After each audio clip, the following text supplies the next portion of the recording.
Welcome to the Slop Temple. We pray this video helps. You start by confirming prerequisites. Voicemod and Virtual Desktop must be installed, and your microphone must be recognized by Windows. Once done, open Voicemod and pick a virtual audio device as the output. This routes processed audio into Virtual Desktop. Next, in Windows Sound Settings, make Voicemod Virtual Audio Device your default input so applications receive the altered voice. Make sure to pause background audio apps to avoid conflicts, and keep Virtual Desktop closed until Voicemod is configured. You now configure routing. Pick a voice effect and fine-tune pitch, reverb, and EQ in Voicemod so the result sounds natural.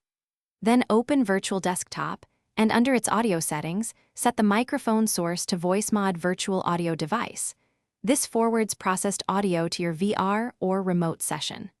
Once linked, run a short test in Windows Voice Recorder or join a low-stakes call to listen. Adjust gain and noise gate in Voicemod as needed to eliminate distortion or clipping.